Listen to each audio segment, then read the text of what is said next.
ماوەی 8 ساڵە حکوومەتی هەرێم بە نایاسایی هاوکاری دارایی توێژە هەژارەکانی لە چاودێری کۆمەڵایەتی بڕیوە. لە چوارچەوەی تۆڕی پاراستنی کۆمەڵایەتی هاوکاریەکی دارایی مانگانە بە ناوی هاوکاری چاودێری خێزان هەبوو. حکوومەت بە پاساوی چاکسازی لە ناوەکان و لادانی ناوی ناشایستە لە ساڵی 2015ەوە هاوکاریەکەی ڕاگرت.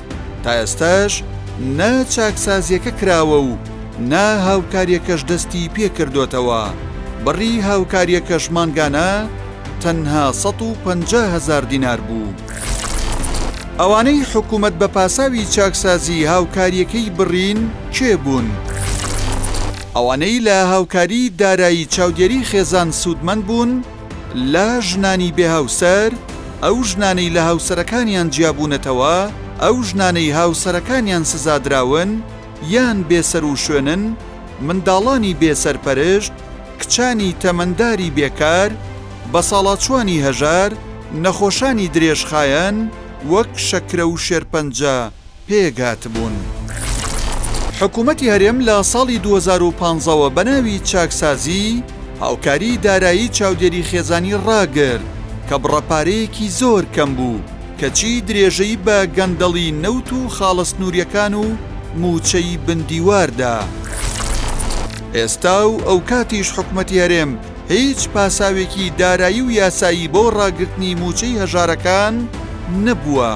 ئەوانیش مافی خۆیانە لە داهاتی هەرێم سوودمەند بن و حکوومەت خێریان پێناکات. حکوومەت کەی هاوکاری دارایی بۆ هەژارەکان دەگەڕێنێتەوە؟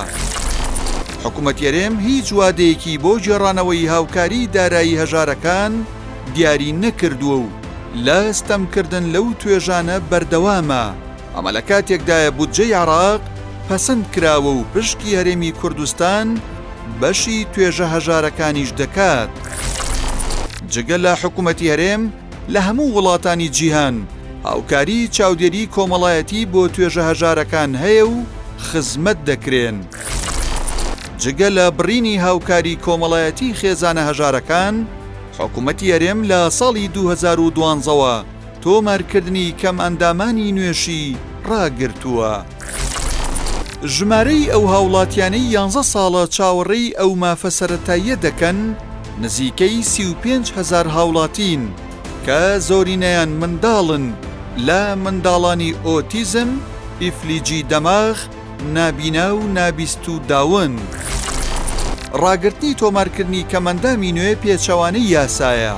بە پێی یاسای ژمارە 22 ساڵی 2011 یاسای ماف و ئیمتیازی کەمەندام و کورتەباڵا و خاوەن پێداویستی تایبەت، هەر کەسێک بە بەڵگەی پزیشکی سەلمێنرا کەم ئەندامە لەسەر حکوومەت و دامەزراوەکانی پێویستە سەرجەم مافەکانی بە تایبەت تەرخانکردنی بڕی 150,000 دیناری مانگانە بۆ دابین بکرێت.